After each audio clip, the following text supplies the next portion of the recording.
అందులోని వాస్తవాలు బయటకు వచ్చినాయి. అలాగా ఏబు గ్రంథాన్ని చదివితే ఖచ్చితంగా ప్రారంభంలో గమనిస్తే ఇట్లాంటి పనులు ఎందుకు చేయాలి దేవుడు అనే ప్రశ్న వస్తుంది. అట్లాగా బైబిల్ గ్రంథం చదివేటప్పుడు దేవుని మీదనే కొన్ని డౌట్స్ వచ్చేటట్లు గ్రంథంలో కొన్ని విషయాలు ఉన్నాయి.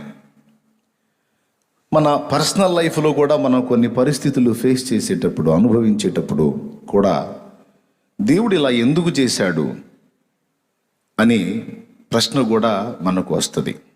అందుకే చెప్తున్నాను, జీవితంలో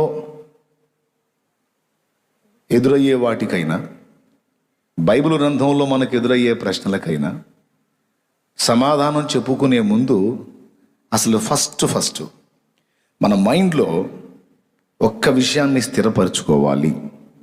అదేమిటంటే దేవుడు అన్యాయస్తుడు కాడు. ఆయన చేసే సమస్త చర్యలలో న్యాయం ఉంటుంది అనేది ప్రతి దేవభక్తి సాధకుడు దాన్నే హృదయంలో పెట్టుకోవాలి.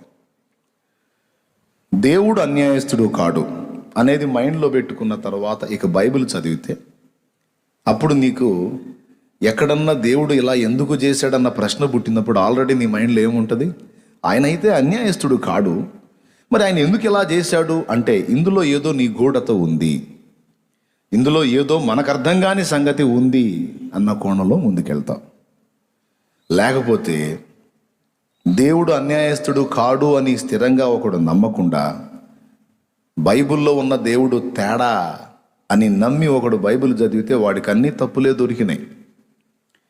ఇప్పుడు మత ఉన్మాదంతో నిండిపోయిన వ్యక్తులు బైబిల్ మీద రాసినటువంటి పిచ్చి పిచ్చి పుస్తకాలన్నిటికీ కారణం అదే.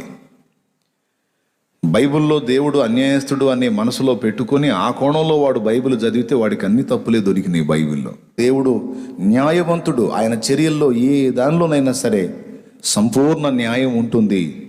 కొన్ని విషయాలు మనకు అర్థం కాకపోవచ్చు, కానీ ఆయన చర్యలన్నీ న్యాయయుక్తములే అని నమ్మిన వానికి బైబిల్ జీవగ్రంథం అయి ఉంది. అంతేకాదు వాడి జీవితం మారుతుంది, వాడి బ్రతుకు చక్కదిద్దబడుతుంది, ఆశీర్వదించబడతాడు. ఇప్పుడు బైబిల్ ధ్యానం కాసేపు పక్కన పెడదాం. వ్యక్తిగత జీవితంలో మనం ఎదుర్కొంటున్నటువంటి ప్రతికూల పరిస్థితులకి, సమస్యలకి మళ్ళీ గుర్తు చేస్తున్నా. మనది కావచ్చు, ఫ్యామిలీది కావచ్చు, దేశాంది కావచ్చు, ప్రపంచాంది కావచ్చు, నానా రకాల శ్రమలు, సమస్యల చేత నలుపబడుతున్నాం.